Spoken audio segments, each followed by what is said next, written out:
일반적으로 요한복음 그 전체 내용을 전반부와 후반부로 이렇게 나누는데요. 보통 이 요한복음 전체를 중간을 어디로 나누냐면 13장으로 나눕니다. 오늘 우리가 읽은 이 13장을 기준으로 예수님의 전반부 사역 그리고 이제 후반부 사역으로 이렇게 나눕니다. 이렇게 나누는 이유는 뭔가 앞의 내용과 뒤의 내용이 뭔가 좀 다르기 때문에 그렇겠죠. 앞에 부분에 예수님 그리고 뒤에 부분에 예수님이 뭔가 특징이 있기 때문에 이렇게 반으로 나누겠죠. 예수님께서 하신 일들과 하신 말씀들은 사실 이렇게 따로 떼가지고 우리가 지금 설교를 하듯이 한 단락만 떼가지고 요게 예수님 말씀입니다. 뭐 요것만이 예수님 말씀입니다. 이렇게 말씀을 드릴 수가 없고 사실은 예수님의 말씀들 사역들이 굉장히 긴밀하게 다 연결이 되어 있는 것을 우리가 알 수 있어요. 그런데 그럼에도 불구하고 이 13장부터 17장까지 이어지는 여러분 가지고 계신 성경책 한번 이렇게 살짝 이렇게 칼라로 돼 있으신 분들 이렇게 넘겨보시면 14장, 15장, 16장 계속 빨간 글씨로 되어 있는 것을 알 수 있습니다. 그리고 이제 18장 가면은 잡히시다 하면서 이제 예수님의 이제 또 사건들이 이제 이어지죠. 이 12장까지 예수님의 사역은 예수님의 여러 군데를 다니신 사건, 행적, 기적, 사건들 그리고 가르침과 논쟁들이 여러 가지로 서로 연결되어 배치되어 있는 것을 볼 수 있는데 13장부터 17장까지는 한 장소에서 한 시간에 일어난 사건을 쭉 기록하고 있습니다. 이 사건, 오늘 우리가 읽은 이 사건, 우리가 지금 가룟 유다가 예수님을 팔아 넘기려고 하는 그 사건에 대해서 예수님이 말씀하시는 그 사건은 결국 여기에 일어나는 에피소드가 이제 십자가 사건으로 18장으로 이어지는 십자가 사건으로 이어지기 때문에 굉장히 중요한 연관성들을 앞뒤로 많이 가지고 있습니다. 그러니까 13장부터는 오늘 우리가 읽은 13장부터는 예수님의 십자가 사역 그 자체가 시작되는 굉장히 중요한 모먼트다라고 이제 할 수 있을 것 같아요. 여러분 잘 아시는 아마 뭐 그 레오나르도 다빈치인가요? 미켈란젤로인가요? 제가 정확하게 모르겠네요. 마지막 만찬. 여러분 그런 그림들도 아마 보셨던 기억이 있을 텐데 거기에 보면 이제 테이블 위에 올려놓고 먹잖아요. 근데 아마 고증에 따르면은 누워서 이렇게 좀 엎드려서 오늘도 읽었지만 기대서 이렇게 쫙 좀 편한 상태에서 밥을 먹었다라고 이렇게 알려져 있습니다. 마지막 만찬이라고 불리는 상황이죠. 사도 요한이 굉장히 균등하게 여러 사건들을 다루다가 지금 이제 13장 오면은 굉장히 급격하게 줌인을 하고 있는 걸 볼 수 있습니다. 우리가 카메라를 쓸 때도 줌인을 왜 하죠? 주변에 배경들이 많이 있는데 왜 그거 다 포기하고 줌인을 하죠? 그 사건의 옆에 배경들, 옆에 곁가지들을 다 무시하더라도 그 사건의 아주 세부적인 묘사 그리고 그 한마디 한마디가 요한 사도가 보기에는 너무 중요하기 때문에 아마 줌인을 했을 겁니다. 지면을 몇 장 더 쓰더라도 이 성경이 처음 기록된 그 때는 레터 사이즈 종이가 아니죠. 파피루스라는 그 오래된 양피지를 사용하는데 비쌌어요. 비쌌는데 그 지면을 조금 더 쓰더라도 이 예수님이 하신 말씀 그리고 이 상황 그리고 그 밀도를 그대로 전하는 것이 아마 더 중요하게 여겼을 거라고 생각합니다. 흥미로운 것은 다른 복음서에도 다 마지막 만찬의 기록이 있거든요. 있는데 다른 복음서에는 성찬식 그러니까 예수님이 빵과 떡을 우리가 다음 주에 할 텐데요. 빵과 포도주를 가지고 이것이 나의 피다 나의 몸이다 라고 하시는 그 성찬식이 다 기록되어 있는 반면에 요한복음에는 기록되어 있지 않습니다. 요한복음에는 그 대신에 세족식이라는 게 기록이 되어 있죠. 다른 복음서에는 없는데 예수님께서 제자들의 발을 닦으셨다라는 기록이 요한복음에 나와 있습니다. 자, 이런 배경을 가지고 오늘 말씀으로 들어갈 때 복음서는요. 복음서는 좀 특이한 장르예요. 복음서는 뉴스가 아니거든요. 그러니까 예수님이 이거 하셨다, 예수님이 이런 말씀하셨다라는 어떤 팩트를 전하려고 하는 것이 복음서의 목적은 아니에요. 복음서에는 예수님의 그 일들이 그것 자체가 복음이다, 좋은 소식이다라는 것을 알리는 것이 목적이 많지만 거기에는 이 복음서를 기록한 그 저자들이 일종의 해석이 포함되어 있습니다. 이것이 어떤 복음이다, 예수님께서 의도하신 것이 이것이다라고 알리려고 하는 목적이 포함되어 있습니다. 이것은 저자들이 자기들이 뭐 누가는 누가대로, 마가는 마가대로, 요한은 요한대로 자의적으로 해석했다라는 뜻이 아니고 그 당시에는 우리가 공통적인 것을 경험했으나 그 나중에 이 제자들이 알게 된 것을 그 복음서에 같이 첨가하여 기록한 것을 알 수 있죠. 오늘 말씀에도 27절에 이런 말씀이 있죠. 조각을 받은 후 곧 사탄이 그 속에 들어간지라 이에 예수께서 유다에게 이르시되 네가 하는 일을 속히 하라. 이 말은 제자들이 다 들었어요. 같이 들었는데 28절 이 말씀을 무슨 뜻으로 하셨는지 그 앉은 자 중에 아는 자가 없다. 자기 포함해서 하는 얘기죠. 요한이 자기도 포함해서 그때 예수님께서 이런 말씀을 하셨는데 이게 무슨 뜻인지 도무지 알지 못했다. 그런데 지금 요한이 이 말씀을 기록하고 있는 이 시점에서는 이것이 무엇인지를 자기가 밝히 알려야겠다라는 것을 지금 의도하고 있는 거죠.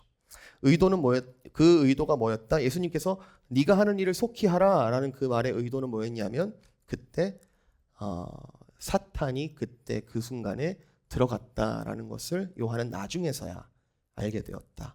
그러니까 그날 그 가룟 유다에게 일어났던 그 일은 사탄의 역사였고 마귀의 역사였다라는 것을 요한이 나중에 알게 된 거죠. 성도 여러분, 그 사탄과 마귀의 존재를 믿으시는지 모르겠습니다. 성경에 있으니까 믿어야겠죠? 성경에 써 있으니까. 그러면 사탄과 마귀가 어떻게 일하는지도 잘 아시는지요? 어떻게 대처해야 되는지도 잘 아시는지요? 뭐 제가 너무 지금 상징적이고 영적인 일을 하는 건가요? 영적인 얘기를 하는 건가요? 뭐 제 일은 제가 잘 알아서 하는데 뭐 갑자기 사탄 뭐 괜히 무서운 얘기 해가지고 제 몸 하나 제가 컨트롤 못 할까요? 혹은 예수님께서 이미 다 이기셨다는 거 우리 알고 있거든요. 예수님께서 그 사탄 권세를 다 이기셨다는 거 알고 있거든요. 그러니까 그냥 우리는 그렇게 심각하게 생각하지 않고 그냥 무시해도 되는 존재인가요? 잘 생각해 보면 우리가 말씀을 읽을 때 우리는 알게 모르게 편식을 하는 경향이 있습니다. 편식이 나쁘다는 뜻이 아니라 그 과정이 우리가 자동적이라는 뜻이에요. 성경은 하나님의 진리의 빛이 비추지 않으면 우리는 아무것도 알 수 없는 우리들을 위해서 우리를 위해서 풀어놓으신 하나님의 계시인데 이게 하늘로부터 내려온 하늘의 일을 말하는 하늘의 진리를 말하다 보니까 그 진리를 싸고 있는 껍질이 아직 다 완전히 벗겨지지 않은 부분들이 분명히 남아 있습니다. 제가 아무리 목회자라 그래도 제가 성경의 일을 내가 완벽하게 압니다. 내가 하나님이 아는 것처럼 압니다라고 하는 순간 저는 이단이에요. 아직 완전하게 하나님께서 펼쳐주지 않은 진리들이 있다는 거죠.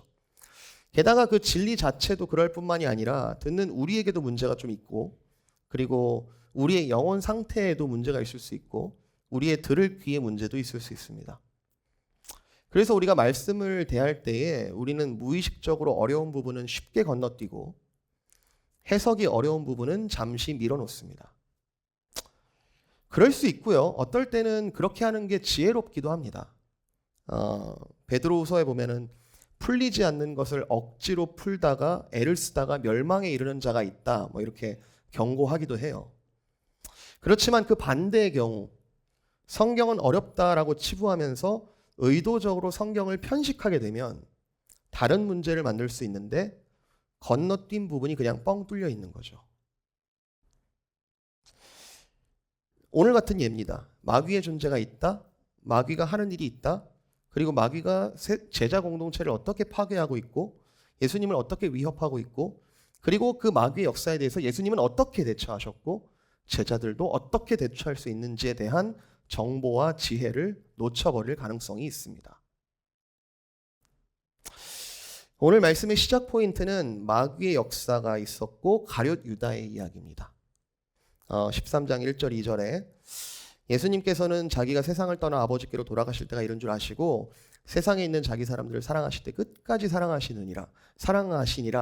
굉장히 예수님의 사역의 완성이 이루어지는 듯한 그런 모습이 보이는데 바로 이어서 2절에 뭐라고 나오냐면 마귀가 벌써 시몬의 아들 가룟 유다의 마음에 예수를 팔려는 생각을 넣었다. 예수님의 역사가 있고 마귀의 역사가 있는데 서로 충돌하더라. 이제 이렇게 지금 이야기가 시작이 되고 있죠. 오늘 말씀은 이에 대해서 13장 전반을 이렇게 살펴볼 텐데요. 오늘 읽은 본문 전후 맥락 상황을 제가 아주 간단하게 요약하면 13장 전체는 이렇게 요약할 수 있습니다. 예수님이 사랑하시는데 배반이 있다.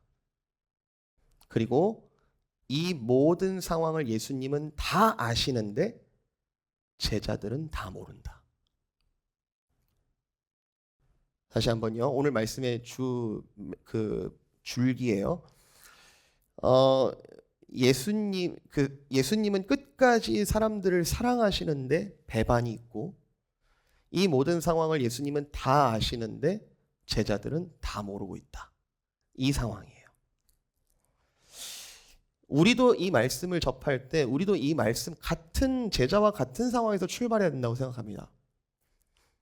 지금 전지적 작가 시점이기 때문에 우리가 마치 하늘에서 지금 이 상황을 보는 것 같은 느낌이 좀 없지 않은데 사실은 우리의 처지는 뭐였냐? 우리도 다 모르는 상황에서 사실은 이 말씀을 접해야 된다고 생각합니다. 우리가 살아가는 상황을 여러분 다 아십니까? 여러분 내일 일이 뭐가 일어날지 아십니까? 예수님도 모르십니까? 예수님은 다 안다라고 우리가 믿죠.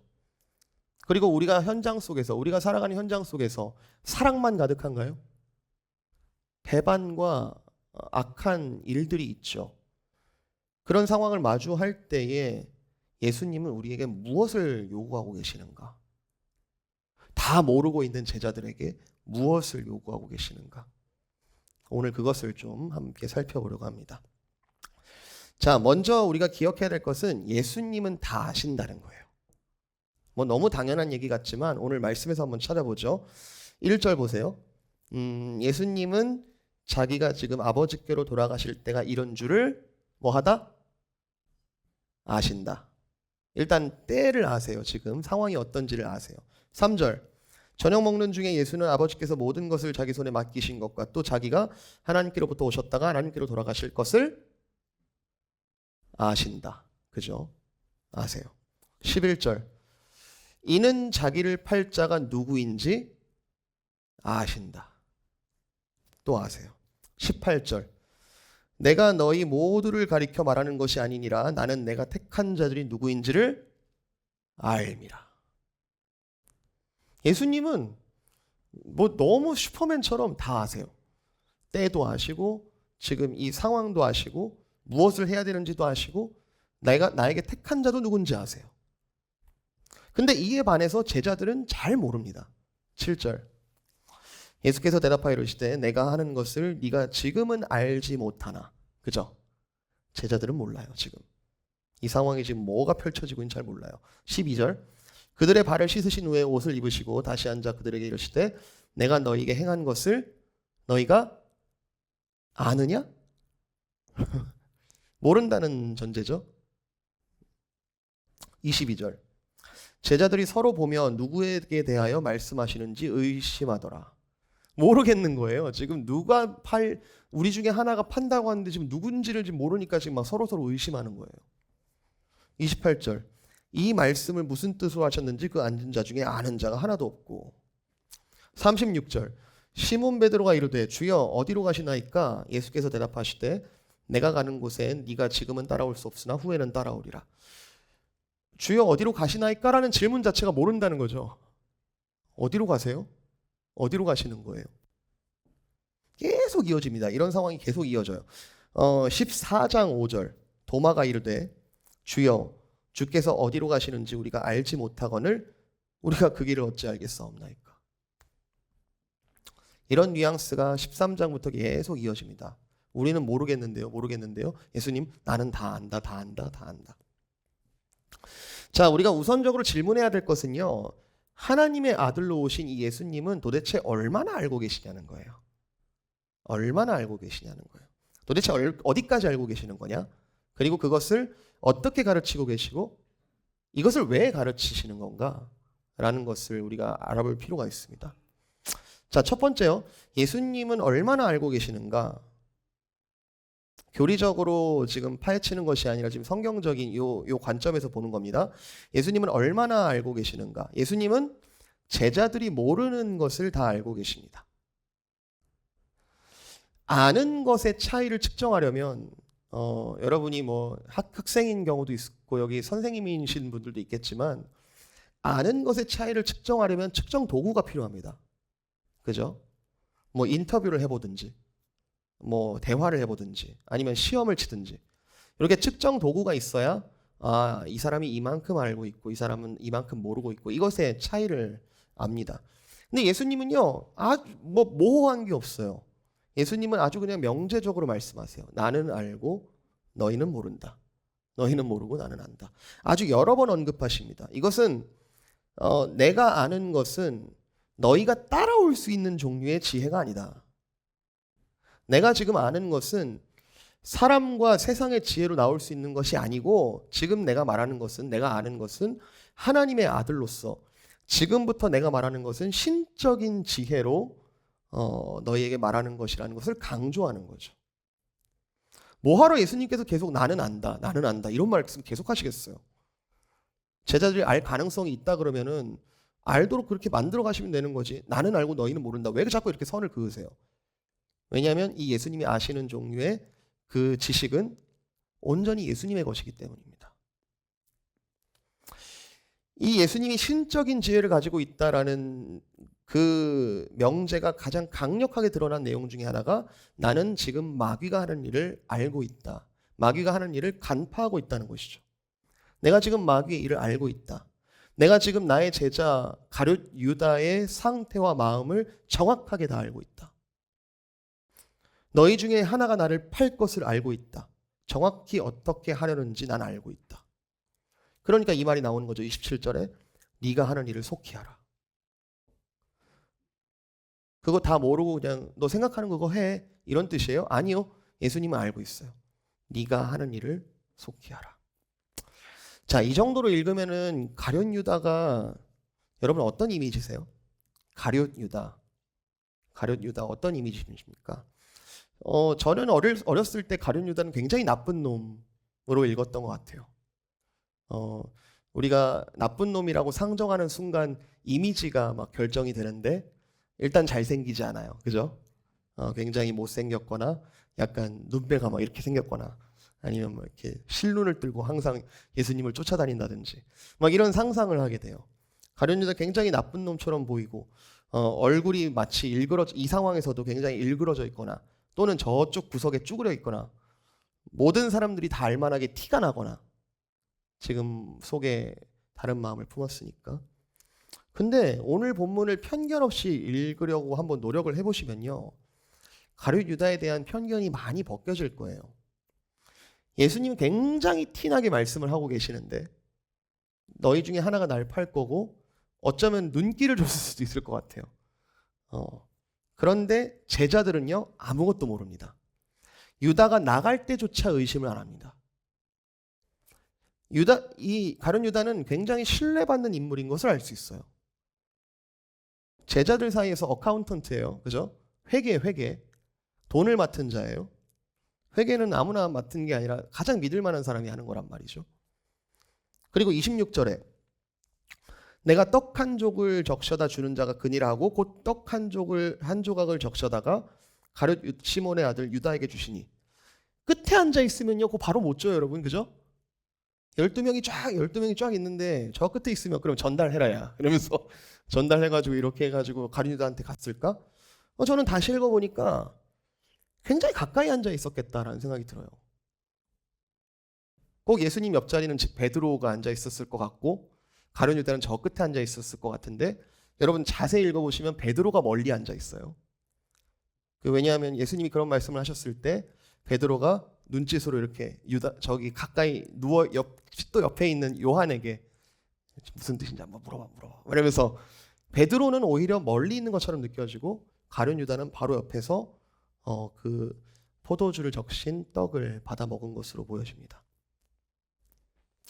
자, 이런 모든 상황들이 뭘 가리키냐면 예수님은 모든 것을 다 알고 계시는 분임을 드러내고 있어요.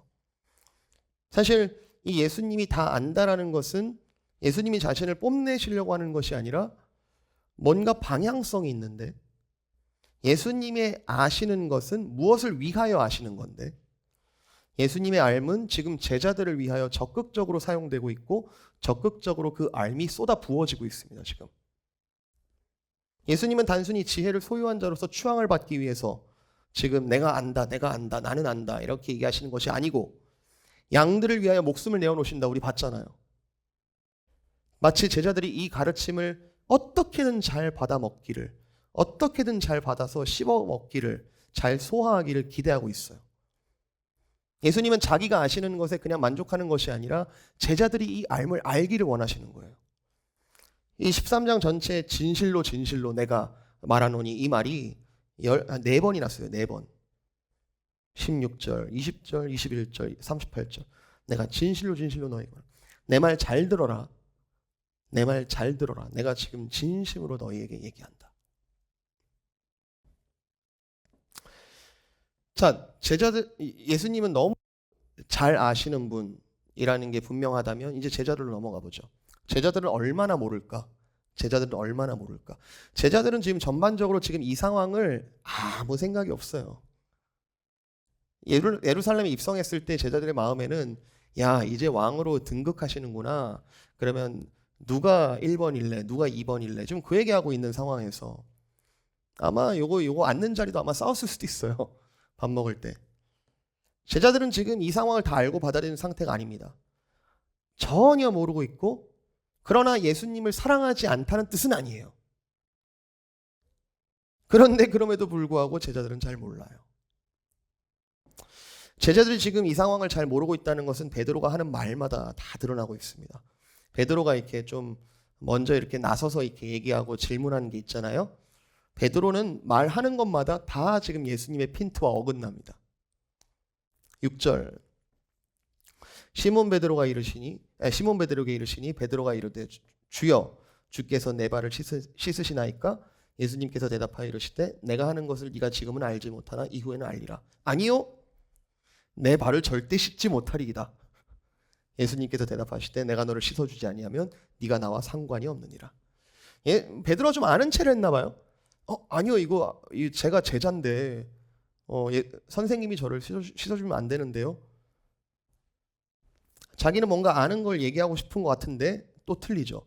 24절 시몬 베드로가 머리짓을 하여 말하되 말씀하신 자가 누구인지 말하라. 모르는 거죠. 37절 베드로가 이르되 주여 내가 지금은 어찌하여 따라갈 수 없나이까? 주를 위하여 내 목숨을 버리겠나이다. 예수께서 대답하시되 안 된다. 따라올 수 없다. 그러니까 지금 베드로 입장은 여러 가지 일들을 겪으면서 제자로서 트레이닝을 안 받은 건 아니에요. 그동안 해왔던 걸음들이 다 의미 없는 것은 아닌데 조금 더 주님을 사랑하게 됐고 자기 입으로 주님이라고 고백하게도 됐고 그리고 주님을 따르는 것이 즐거워졌고 주님의 이 기적들을 함께 맛보는 것이 점점 더 즐거워지는 그 과정 중에 있는데 이제 주님을 조금 더 알게 된 것 같은데 여전히 모른다라고 하시는 거죠. 이 상황에서 가장 아이러니한 것은 제자들 중에 예수님의 의도와 예수님의 말을 상황적으로 가장 잘 아는 사람은 또는 가장 잘 알도록 의도된 사람은 가룟 유다라는 겁니다. 가룟 유다는 지금 이 상황을 아는 만큼 예수님의 의도를 알아가는 만큼 이 모든 상황이 굉장히 불편했을 겁니다. 세족식에서 예수님의 손이 자기 발에 닿죠. 대제사장, 곧 자기가 대제사장과 로마 군인들에게 달려갈 내 발이 예수님의 손이 닿고 있는 거죠. 너희 중 하나가 나를 팔 것이다 라는 증언을 들었을 때 가룟 유다의 마음은 어땠을까요? 알아차리지 않았을까요? 그리고 하얀 빵이 다른 복음서에는 성찬식의 의미를 밝히셨잖아요, 예수님께서. 하얀 빵이 포도주로 물든 그 떡 한 조각을 받았을 때, 다른 제자들도 아니고 나에게 예수님께서 주셨을 때 유다는 몰랐을까요? 그 사랑으로 인해서, 그 예수님의 그 티나는 그 사랑으로 인해서 유다의 마음은 굉장히 불편했을 겁니다. 그런데 결국 유다는 그 앓음을 입으면서도 그는 배반을 선택하죠. 가룟 유다가 분명히 알았을 텐데, 그리고 그 사랑이 지금 부어지는 것을 분명히 경험했을 텐데, 그 사랑이 자기를 불편하게 만드는 그 자리에서 결국 죄악을 승인하고 받아들이고 죄악을 저지르는 기사는 우리에게 많은 것을 알려주는데요. 그리고 그 배후에 마귀와 사탄이 있었다는 것을 성경은 기록하고 있는데요. 그러면 이제 우리에게 질문을 해보자는 거죠. 저와 여러분은 죄악을 어떻게 저지릅니까? 그 저지르는 과정에 어떤 일들이 있죠? 그리고 어떤 성령의 음성이 있죠? 마귀를 보신 적 있나요? 마귀의 속삭임을 들어보신 적이 있나요? 굉장히 유명한 책인데 C.S. 루이스의 스크루테이프의 편지라는 책이 있어요. 그거는 그 루이스가 가상으로 인간을 잡아먹으려고 하는, 영적으로 잡아먹으려고 하는 마귀들끼리의 대화를 픽션으로 이렇게 적어놓은 책이에요. 저는 그걸 처음 읽었을 때 그 충격을 아직도 기억합니다. 아, 마귀가 이런 대화를 하고 있겠구나. 마귀가 이런 마음으로 우리를 지켜보고 있겠구나. 결국에는 그 책의 마지막은 이제 마귀의 실패로 끝나기는 하지만, 인간을 잡아먹으려는 그 마귀끼리의 그 대화를 가상으로 적어 놓았을 때, 그것을 읽었을 때, 아, 우리가 죄악을 저지르고 있을, 또는 죄악으로 달려가고 있는 내 발걸음 뒤에 이러한 대화가 지금 이루어지고 있구나. 우리가 죄를 저지른다는 건요, 이거 사실 하나님의 주권에 비추어 볼 때 이해가 간단한 내용은 아닙니다. 사람이 죄악을 저지르게 되는 작용, 그리고 죄악을 결국 저지르고는 이후 구원을 번번이 놓치는 것 같은 그 작용에 대해서 우리는 너무나 쉽게 예수 믿으면 구원 얻는다는 아주 간단한 공식을 갖고 있는 것 같은데, 여러분, 이것은 사실 하나님의 주권에서 비추어 볼 때 신비입니다. 죄악을 저지르는 상태를 하나님께서 다 아신다면 왜 중도에 막지 않으시나요? 마귀와 사탄의 역사를 다 간파하고 계시다면 모든 죄를 다 심판하실 수 있는 분이 왜 그 역사를 내버려 두시나요? 심지어 모든 죄악의 문제를 예수님께서 해결하셨다라고 믿자고요. 그렇다고 치자고요. 그런데 죄의 문제는 왜 여전히 우리에게 있나요? 만약에 지금도 우리가 죄의 그 역사에 대해서 완전한 자유와 구원을 누리지 못하고 있다면 과연 예수님께서 하신 일은 무슨 의미가 있으며 우리는 죄악을 저지를 때마다 도대체 어떻게 해야 되는 건가요? 요한복음 13장의 가룟 유다의 배신은 전적으로 가룟 유다의 책임인가요? 아니면 전적으로 사탄의 책임인가요? 아니면 그것도 아니면 하나님 책임인가요?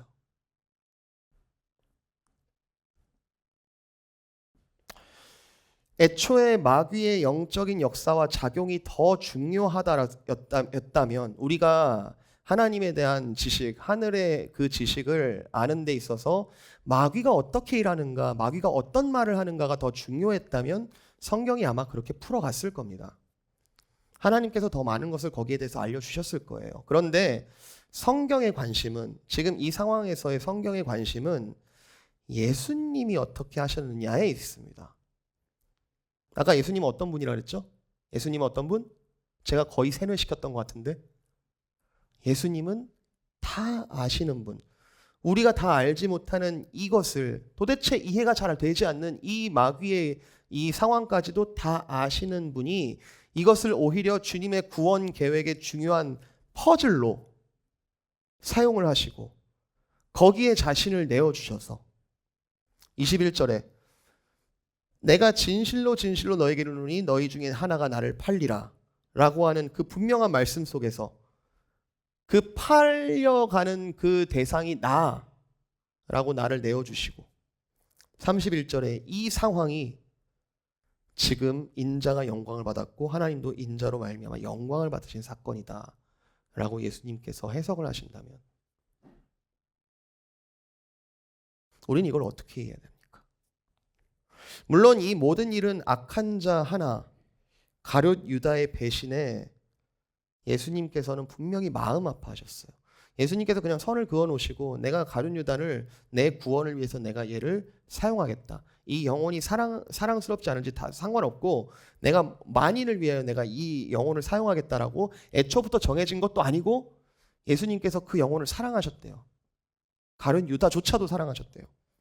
21절에 그런 말이 나오죠. 심령이 괴로워 증언하여 이르되, 내가 악한 자가 악하게 넘어지는 것조차 괴롭다 라는 이 예수님의 사랑과 내가 이 팔 것을 알고 있고 악한 자로 달려가는 이 자에 대한 하나님의 선택하심과 그 주권은 어떻게 교차되어야 하는가? 디모데전서 2장 4절에 이런 말이 있습니다. 악인에 대해서 하나님께서 너무너무 사랑하신다는 걸 여러분 의심하지 마시기 바랍니다. 디모데전서 2장 4절, 하나님은 모든 사람이 구원을 받으며 진리를 아는 데 이르기를 원하시느니라. 베드로후서 3장 9절, 주의 약속은 어떤 이들이 더디다고 생각하는 것 같이 더딘 것이 아니라 오직 주께서는 너희를 대하여 오래 참으사 아무도 멸망하지 아니하고 다 회개하기에 이르기를 원하시느니라. 누가복음 15장 7절, 내가 너희에게 이르노니 이와 같이 죄인 한 사람이 회개하면 하늘에서는 회개할 것 없는 의인 99으로 말미암아 기뻐하는 것보다 더하리라. 이 예수님의 딜레마, 끝까지 사랑하셨는데 가룟 유다가 배반할 것을 아셨다. 가룟 유다가 배반할 것을 아셨는데 그럼에도 불구하고 끝까지 사랑하셨다. 진짜 놀라운 것은 이 딜레마가 예수님 혼자 겪으신 일이 아니고 제자들의 가르침의 교재가 되었다는 사실입니다. 34절에 너무 중요한 말씀이죠. 서로 사랑하라. 내가 너희를 이렇게 사랑한 것 같이 너희도 서로 사랑하라. 여기서의 내가 너희를 사랑한 것이라는 그 상황이 단지 세족식만을 말하는 건가요? 내가 너희 발 씻어준 거 요것만을 이야기하는 건가요?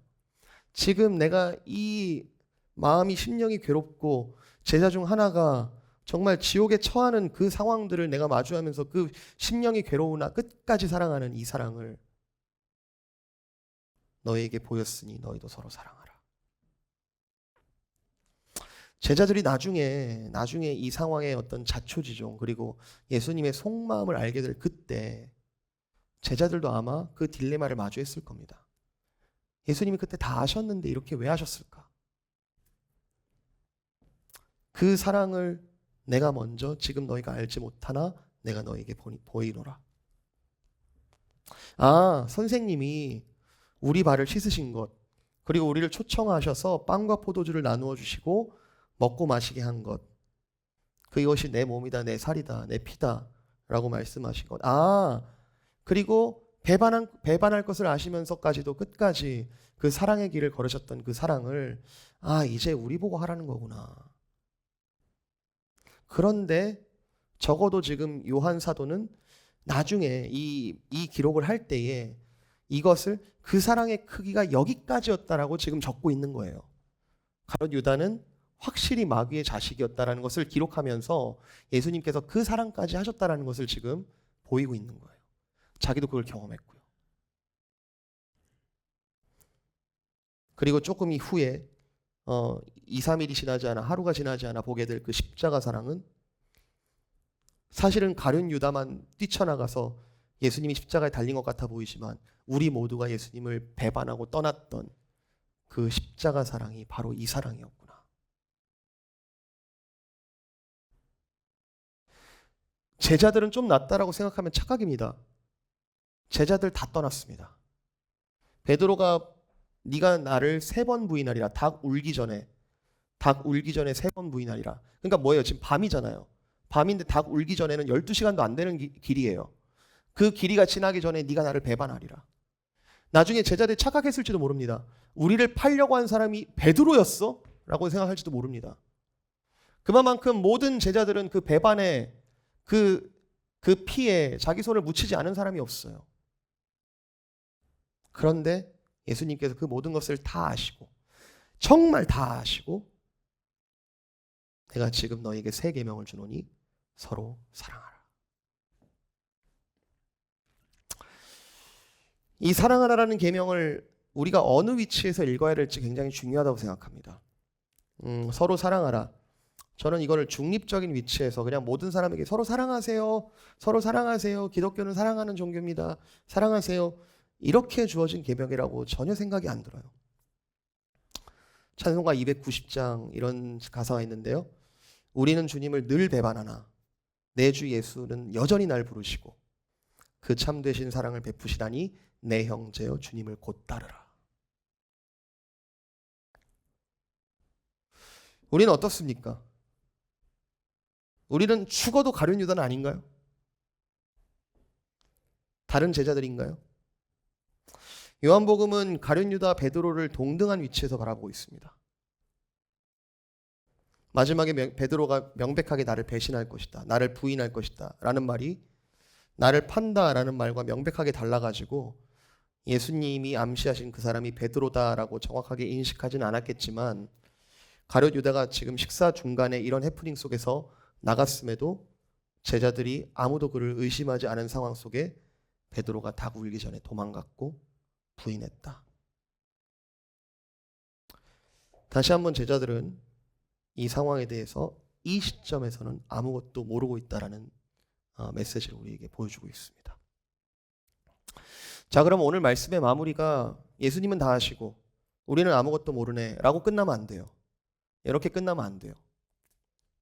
이 당시에는 그것이 상황이었으나 그러나 예수님은 그 후의 일도 다 아시고 제자들에게 이미 주신 상황이잖아요. 거듭난 자의 삶의 원리, 우리가 성령의 열매, 기독교의 핵심 진리를 우리는 사랑이라고 말합니다. 그리고 우리는 서로 사랑하는 자라고 말합니다. 모르는 사람 없을 거예요. 그러나 제대로 아는 사람도 얼마 없다고 생각합니다. 우리 모두를 비하하는 거 아니고요.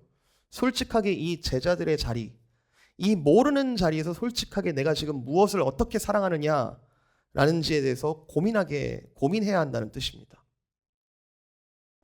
예수님을 따르는 제자라면서요. 우리가 예수님을 따르는 제자라면서요. 심지어 다 알지도 못해요. 그런데 우리에게 주어진 것은 뭐다? 내가 다 아니 염려하지 말고 사랑하라는 계명이죠. 이해되세요? 사랑할 수 있는 능력이 우리에게 주어진 것이 아니고요. 너희 다 모르는 거 안다. 내가 안다. 그러나 내가 너희를 그 연약함도 다 알고 있으니 너희는 염려하지 말고 사랑해라. 너희 중에 배반할 제자가 있을지도 모른다. 너희 중에 너희를 꺾어내는 자가 있을지도 모른다. 너희 다 모르는 것, 그리고 그때마다 눈물 흘리고 힘들어할 수도 있다. 내가 다 안다. 그러나 내가 다 알고 있으니 사랑하라.